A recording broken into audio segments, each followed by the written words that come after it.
Trump vows to save white South Africans while Musk calls for welcoming them as refugees.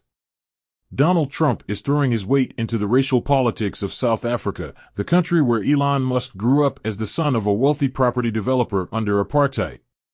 The president announced this week that he would withhold all aid from the country as punishment for a law intended to address persistent racial disparities in the formerly white supremacist state, particularly the fact that white landowners control 3/4 of its freehold farmland despite making up just 7% of the population.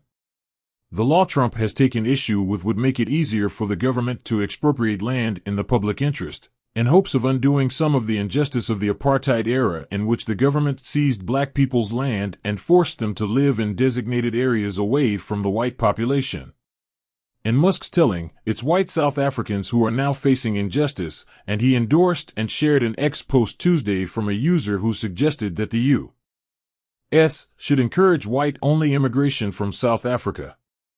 Although the Expropriation Act, which was signed by South African President Cyril Ramaphosa in January, includes safeguards against abuse, Trump proclaimed that South Africa is confiscating land and treating certain classes of people very badly, and vowed to order an investigation by the U.S. government. It's an allegation that is popular among white nationalist and far-right figures in both the United States and South Africa, and one that Musk has echoed. After Ramaphosa clarified that the law merely ensures public access to land in an equitable and just manner as guided by the Constitution, Musk accused him of imposing racist ownership laws. In response to the killings of some white farmers in 2023, Musk said that the South African government was leading a white genocide. While there are fringe currents in South African politics accused of hate speech against the white population, experts concluded that there was no evidence of a genocide and that the killings were part of high violent crime rates in general and mostly related to farm robberies. White people in South Africa generally maintain a much higher standard of living than average, with only 1% among them living in poverty compared to 64% of black people.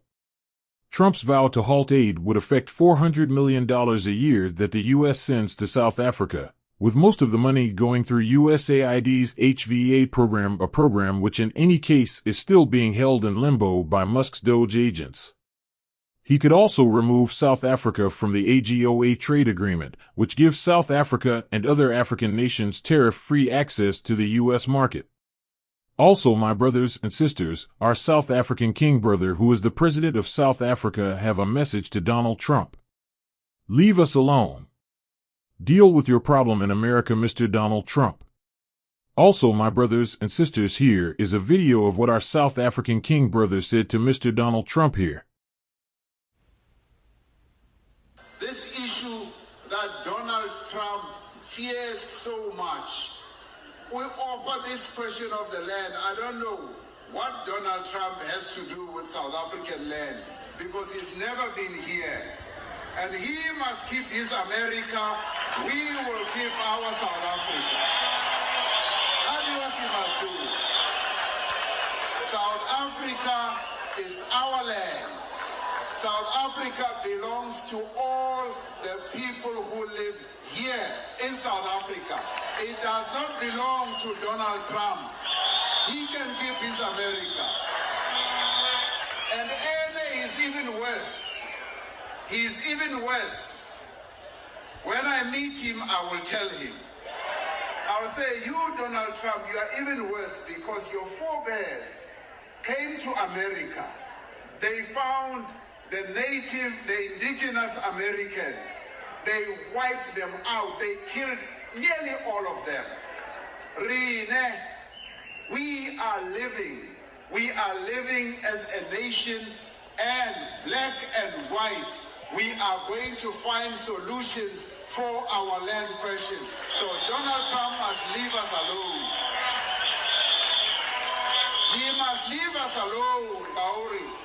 When we were facing apartheid, when we were facing oppression, he was not here. He did not fight side by side with us. And we were able, on our own, yes, with support of progressive forces in the world, to resolve the apartheid question. As far as I recall, Donald Trump was not around the negotiating table when we negotiated the end of apartheid. So stick around there in the White House. We will do our business here, and we will find solutions for our problem. So stay out of our issues, and we will not get involved in your issues in America. You have your own problems. Leave us alone. Also, my brothers and sisters, the white South Africans have been treated the black South African people badly for 4,000 years too, after the Europeans invaded the Americans, Australia, South Asia, other Asian countries, and other African countries too. If you like this video, please share this video and subscribe to my YouTube channel and other social media platforms too, my brothers and sisters.